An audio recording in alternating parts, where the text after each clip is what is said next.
estate. I always say owning real estate's the American dream. Selling it shouldn't be a nightmare. I really try to make the selling process simple when it comes to having an auction. We try to guarantee you when it's properly advertised and conducted that you're going to get the most money for your property at an auction. Just today, we had a sale here in Murfreesboro, and it by and far exceeded sellers' expectations. And that's pretty indicative of everything in Middle Tennessee right now. It's just a very strong market as far as your real estate goes anywhere. Well, that's absolutely the truth. I know a lot of us have been in that market, and some more recent than others, and it's without a doubt the truth. And I, again, as somebody who's worked with you guys, y'all first class in every sense of the word. And I know just what I can speak for my organization, we went from making a very little amount in an auction to blowing it out of the water what is now 2 years in a row, thanks to you and Shane. So thanks y'all, and I would definitely highly recommend your services because y'all are and I absolutely love the fundraising and benefit auction, being able to make an impact and help people. It's an honor to invite people to our organization, to any of the groups that we work for, and to allow them to donate at any level that's meaningful to them. I absolutely love it. It's just a shame that it's absolutely disappeared. A lot of it's kind of gone virtual, which we had a great virtual event. It's kind of how this was born a little bit, this podcast, you guys did that, starting it out, but no, absolutely. And it's been a treat to work with you. Yeah, absolutely.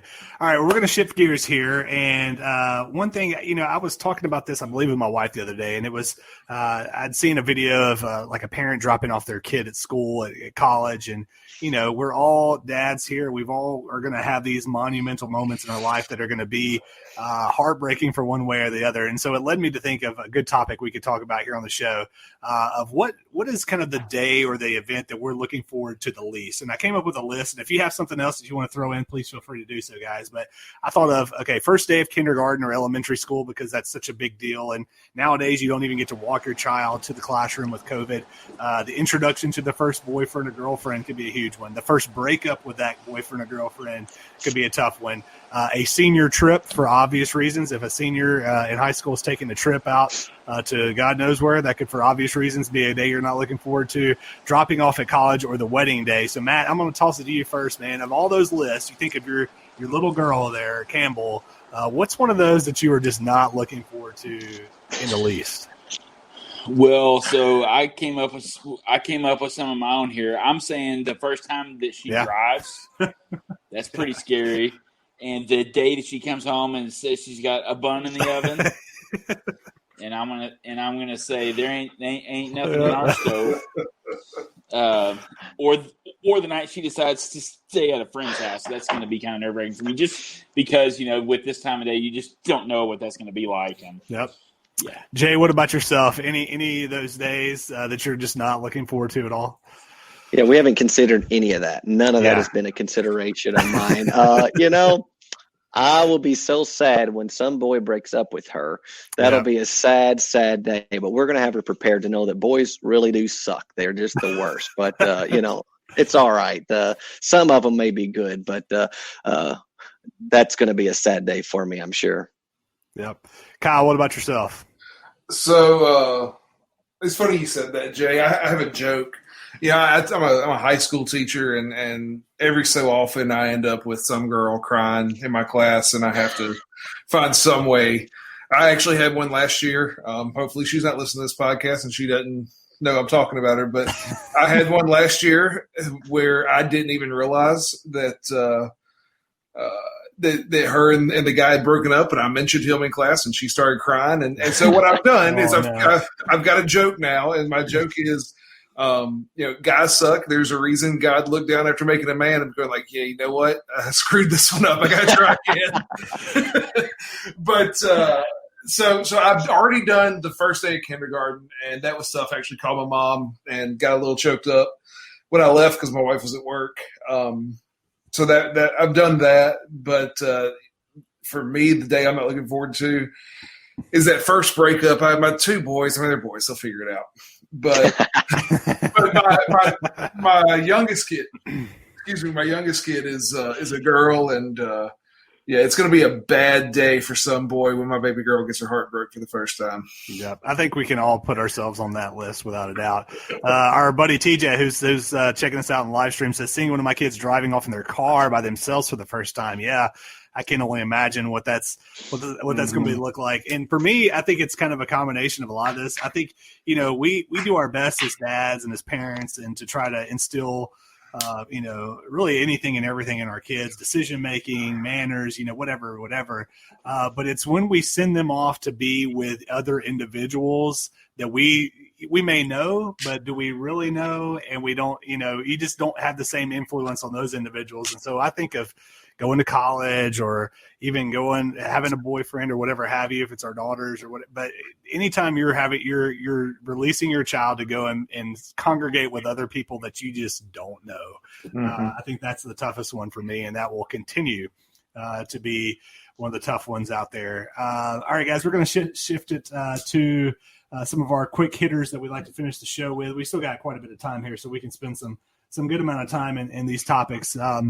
One thing I thought we had to definitely talk about this week was what we've seen across the landscape of really not only professional sports, but amateur sports as well, with a lot of the different teams and leagues protesting by either sitting out practices, boycotting games, whatever have you, that is really going on this week.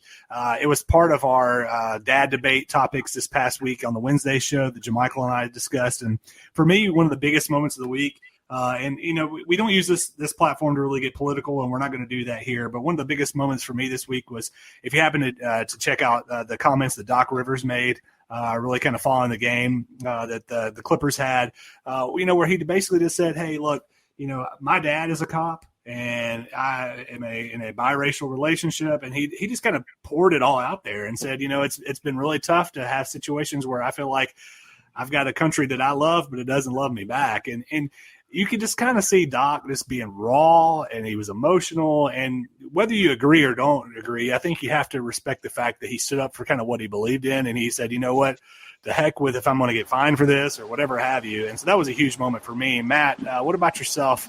What have been some moments or a moment that maybe you've kind of hit on this past week? It's not, well, I guess for me in the past week, it's just like, these players, they're just, they want to make a change, and they're willing to, put themselves out there and to protest, which is huge deal.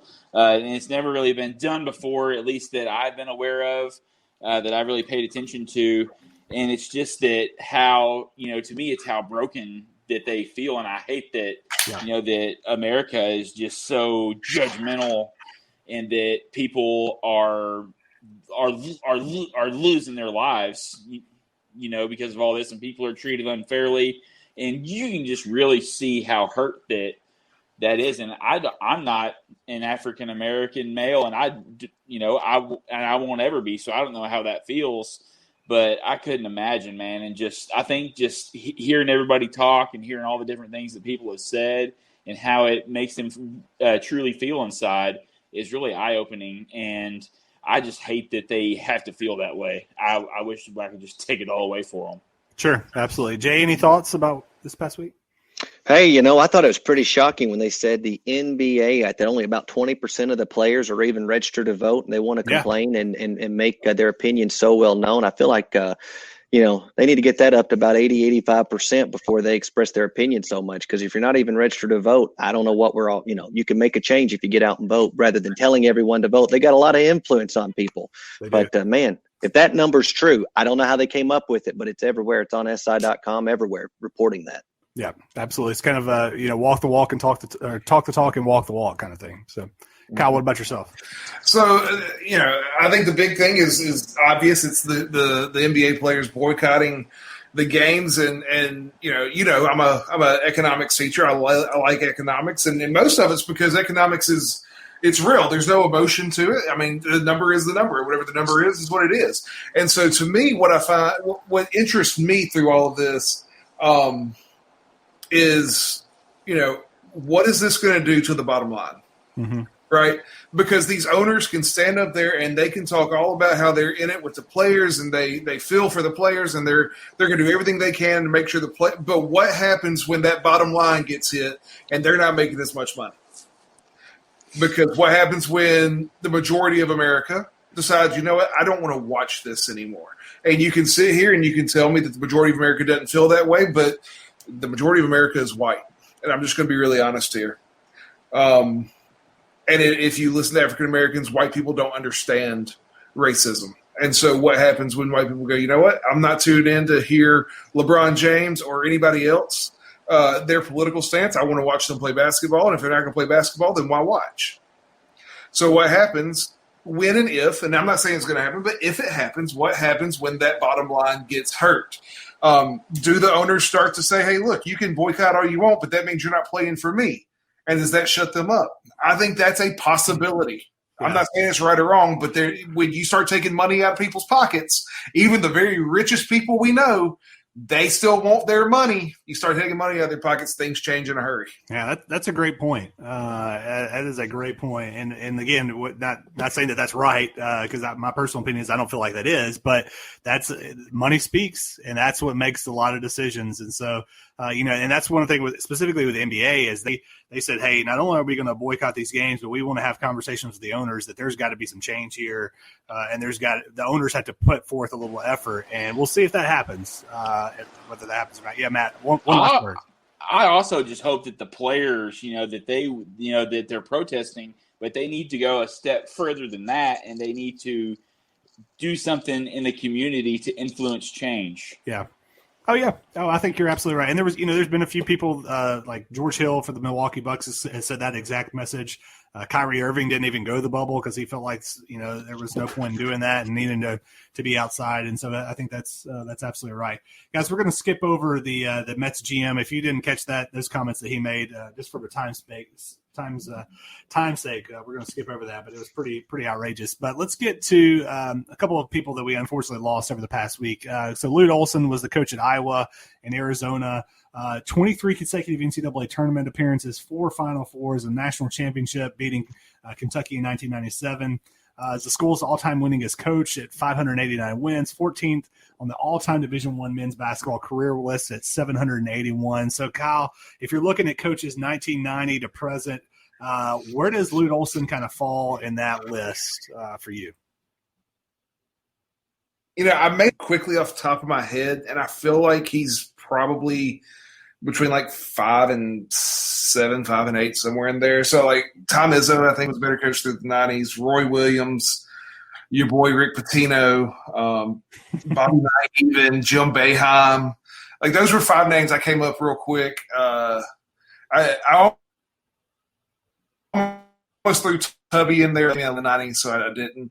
But you're talking about, so Lute's probably there like 5, 6, 7, somewhere in there, depending on if you agree with my 5 that I threw out. Yeah, I mean, I think if you're looking at just the 90s, I think he's definitely there. I think if you're looking from basically 1990 to now, I don't know that I'd put him in company with Coach K or Roy Williams or people that have won multiple championships, Jay Wright, Billy Donovan, Rick Pitino. He's probably in that group with like a Jim Boeheim, Jim Calhoun, Izzo, Gary Williams, Tubby Smith that you mentioned, Bill Self. But I mean, a heck of a coach without a doubt. Matt, another unfortunate loss that we had was Chadwick Boseman, the actor who played such a great role as Jackie Robinson in 42, which was our vote as the best sports movie of all time. Also played in Black Panther and a few other movies. Just a tremendous loss for the whole world with this phenomenal actor. Turned out he had colon cancer. Matt, I believe you're on mute there, buddy.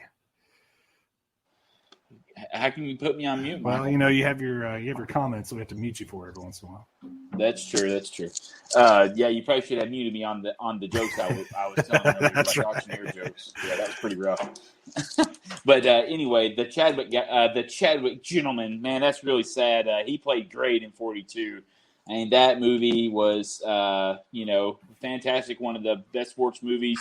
And you just hate to hear it, man. Yeah, you do. Well, guys, we've only got just a few more minutes here to wrap up. Jay, before we get too close on time, wanted to thank you for coming on with us. And again, James R. Auctions is where you can find Jay. They do a tremendous job. And thanks for all the Derby talk. We really appreciate that. Guys, really quickly, and we'll get everybody in here. Jay, I know you're not a big sports guy, but fantasy football, you have any thoughts on who you'd pick number 1 in the fantasy football draft? I text my the best man for my wedding. I said, "What do I answer?" And he said, "I knew the first one was off questions, but I said, hey, with the number one pick in fantasy football draft, who do you select?" He says, "I bet you're doing a fantasy draft this year and you have no idea what to do." And that's the case. I've never done it in my life. I'm good for the next question, though. I'm going to hit pass. There you go. Kyle, very quickly, number one pick. It depends on the type of league, depends on the scoring. So it's either Lamar Jackson or Patty Mahomes. Like Matt? Yep, that's what I was going to say. Who you got, Matt? And he's muted again. And Matt's muted again. All right. So Michael, quit hitting the button on me, man. Gosh. Come on. We got 45 seconds. Who'd you say? I'm going Christian McCaffrey or Derrick Henry. All right. I'm going Kyler Murray. I think with Kingsbury there as the coach, I'm going him. All right, we've got 30 seconds really quickly. Jay, I know you wanted to jump in really quickly. If you had to schedule one speaker from either the DNC or the RNC to speak to a team before a big game, who you got? Herschel Walker. Oh, my God. You see him at the RNC. Absolutely thrilling to watch him speak. I met him, and we had actually a fundraiser with him down in Atlanta. The guy's first class. I'm booking Herschel Walker to speak to pump up my team. Absolutely. All right, guys. Well, we have got to get out of here. It's been fun on Dad's Watching Sports. Thank you, Jay, so much for joining us. We will be back next week with all new episodes. Y'all take care. I'm enrolling in Medicare soon, and it had me a little confused. Then I found myhealthpolicy.com. With myhealthpolicy.com, I could go online and compare Medicare Advantage plans from some top-rated national insurers, including $0 monthly premium plans. I can learn about plans in my area and talk with a licensed insurance agent if needed. MyHealthPolicy.com has made doing my research a whole lot easier. My choice, my Medicare, MyHealthPolicy.com. You can only bake so many loaves of homemade sourdough. It's time to treat yourself and dine out again. You've earned it. And if you want to, make it a night out in the city. Indiana residents can save up to 50% off hotel stays. The City of Indianapolis is excited to welcome you back safely. Check out visitindy.com for more details on your favorite restaurant reopening plans.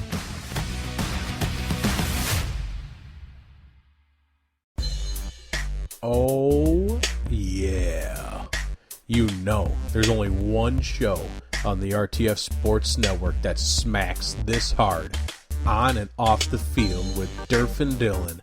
New season, new time slot, 11 a.m. to 12 p.m. Monday, Wednesdays, and Fridays, only on the RTF Sports Network.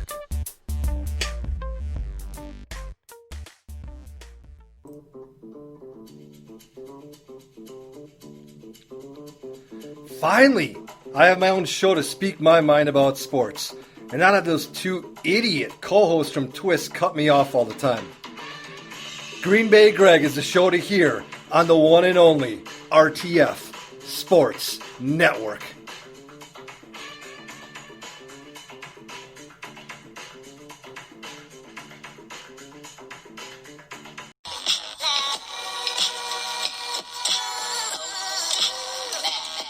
You want to hear great sports content twice a week? Then don't miss Twist, the weekend sports talk.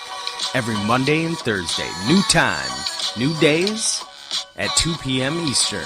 Only on the RTF Sports Network.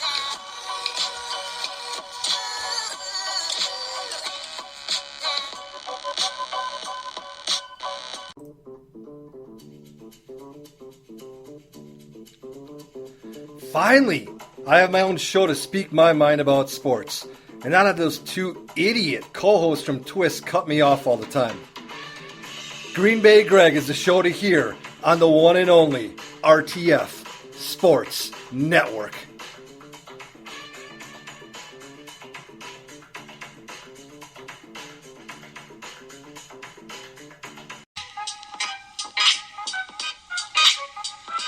You know what that sound is? That's the sound of a new time and a new day for Mike on the Mic on the RTF Sports Network. Every Tuesday at 2 p.m. Eastern. Don't miss it. Mike on the Mic, a spin-off show of Twist, the weekend sports talk.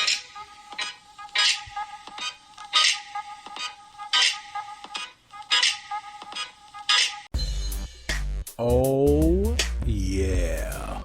You know, there's only one show on the RTF Sports Network that smacks this hard on and off the field with Durf and Dylan. New season, new time slot, 11 a.m. to 12 p.m. Monday, Wednesdays, and Fridays, only on the RTF Sports Network.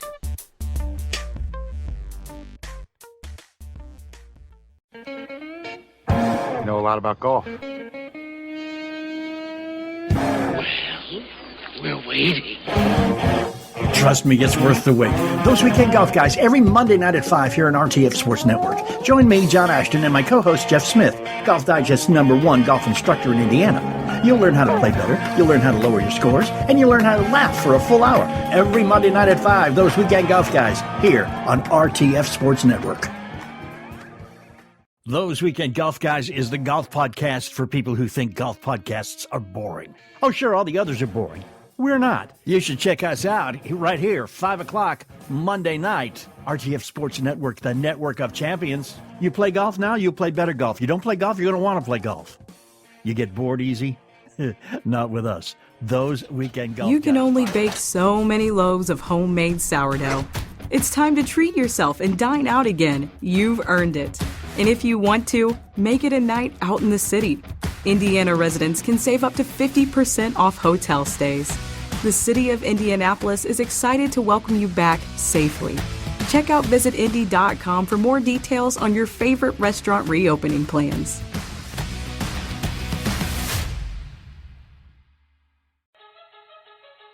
You already know.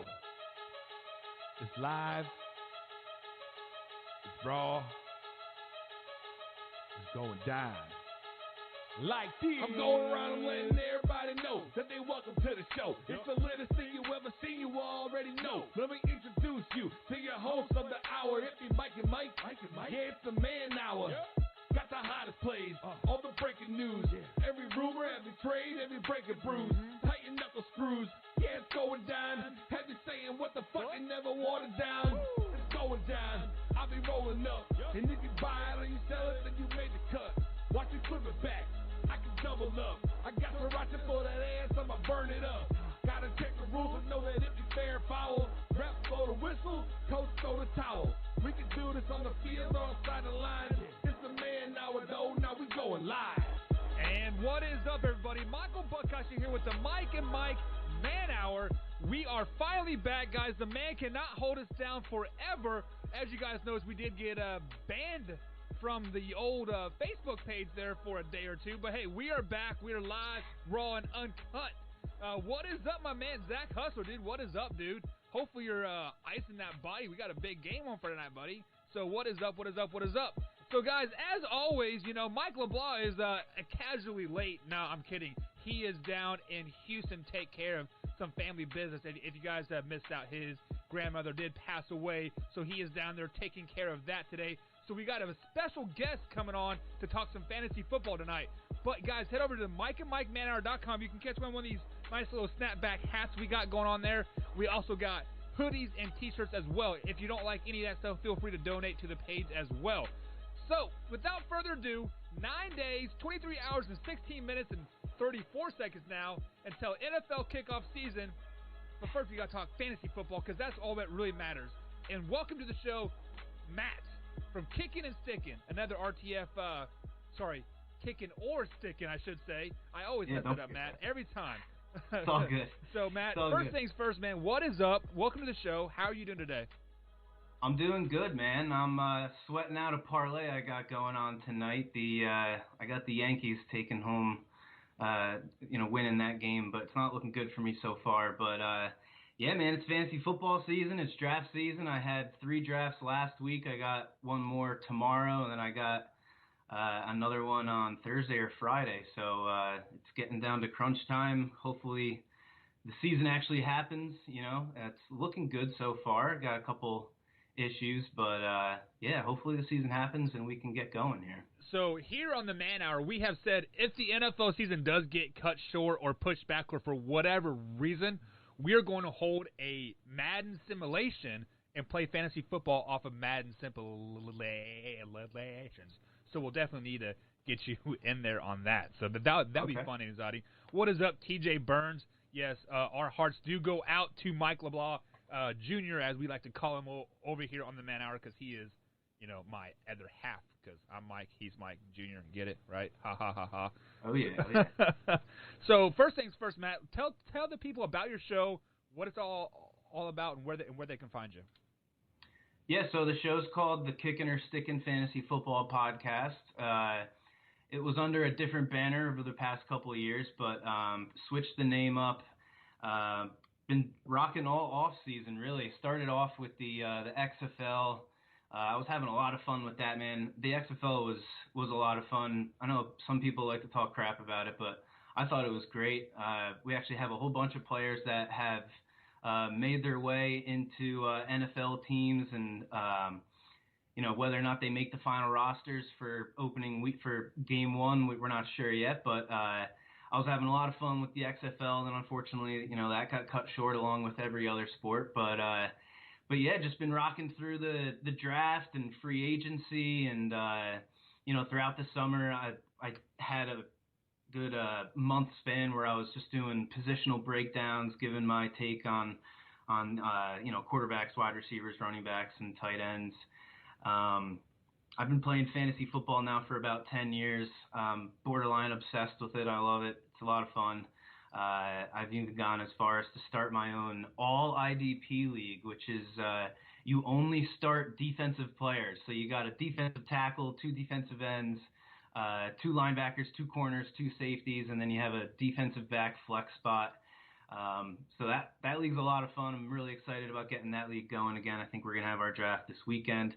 But yeah, so this year I'm going to be, just breaking down each week. I'll be looking at the matchups. I'll be looking at the guys who, stood out from the week before, guys who have, a lot to play for maybe in the following week. And, with sports betting getting a lot bigger, especially out here on the East Coast, I definitely want to spend some time each week looking at some over-unders and looking at especially some prop bets. Last year, I did pretty damn good with tight end anytime score props. There's always those couple of teams that are just absolutely atrocious at defending tight ends. The Arizona Cardinals were pretty much that team last year. I think it was 14 or 15 of the 16 weeks they gave up a touchdown to a tight end. So we'll be looking at that. We'll be looking at the top 24 to top 30 players at running back and wide receiver. We'll look at the top 10 to 12 quarterbacks and tight ends. Oh, I'm sorry, the top 24 running backs and wide receivers, top 12 quarterbacks, tight ends, and we'll be, seeing who's outperforming and who's underperforming, and we'll go from there. It was last year. It was a lot of fun, and this year should be just as much fun. So you can get my show on Spotify, Podbean, iHeartRadio, Apple Play, whatever. Pretty much anywhere you can get podcasts, you can find my show. So definitely check it out. Tune in. I release it pretty much Thursday nights, so you can get it on your Friday drive-in. I might actually start recording Thursday night during Thursday Night Football, and then you can catch me on the RTF Sports Network at 6 o'clock on Friday night. So yeah, thanks again for having me on. I'm excited to talk fantasy football with you. Yeah, man. I've been playing fantasy football now for a couple years. I've never really dove deep in depth the way I am diving into it this season, but I am taking home the Mike and Mike Man Hour trophy this season along with that $50. So if you guys have interested in signing up in the Mike and Mike Man Hour fantasy football, head over to our Facebook page. The link is on the like page. Also, we are giving away that $100 Amazon gift card once we hit the 500 likes as well. We are, a couple away. So, guys, go ahead and jump over there. And we're also giving away the $100 gift card every 500 likes after that. So 500, 1,000, 1,500, etc. So before you went and talked about fantasy football, I peeped out something that you said that you were rooting for the Yankees tonight. It was just tonight, man. You got Garrett Cole on the mound. Right. He's coming off of probably his worst performance in years. I figured this was the game to pull the trigger on the Yanks, but it's not looking good for me. I'm usually big on strikeout over/under props. I've been doing really well with those. I hit on Jacob deGrom today, over 8.5. He finished with 9. I hit on Marco Gonzalez with the Mariners. I think his was at 4.5, and last time I checked, he was at 5. So, but yeah, of course, the one day I'm actually rooting for the Yankees, they kill me. So hopefully they got another grand slam in the bottom of the ninth, like they did against my Metropolitans the other night. Yeah. So speaking of that, Coombs is our Major League Baseball power rankings guy for RTF, and we are in a group chat, and last week he had the Yankees at like number 2 or number 3, and then they've lost like 10 or 11 in a row, right? And then he dropped them down to 8 this week, and like I was talking shit to him because I believe the Mets were up 7-2 going into the bottom of the 7th because they're playing that double hitter game, so they don't play 7 innings, right? And then I literally walk away, put my son down for a nap. I walk back, and it's the bottom of the 8th inning, and the Yankees are like winning. I'm like, what the hell is just happened? I missed the grand slam. I missed the epic comeback because I thought the game was over. I thought the Yankees were gonna just chalk it up. 7-2. We've lost like 10 in a row now. Why not make it 11, and then they're going to come back in an hour and play again and maybe battle. So maybe they're back on the upswing. Like, you never know. But injuries always hurt the Yankees year in and year out, it seems like. Yeah, man, they seem like they can't keep their guys on the field. I don't know what it is, man. Hamstring injuries and other lower leg issues. It's not just the Yankees. It seems like it's all sports. We saw Odell Beckham last year. He missed like 2 or 3 games where he had cramps because he wasn't staying hydrated enough. It's ridiculous to me. I don't understand how these players don't just take an extra half hour every day and go out and stretch and stay hydrated. But yeah, the Mets bullpen has just been absolutely horrendous this year. They lost both of those games to the Yankees in that doubleheader. It's pretty much it's every single one of the relievers as well. It's not just Edwin Diaz, who I'm actually looking at some of his stats right here. So in 73 innings last year, he's got 71 innings this year. He only gave up 5 home runs in 2018, but in 2019, 2020, he's given up 17 home runs. So that's just a quick little glimpse into just how bad the Mets bullpen has been.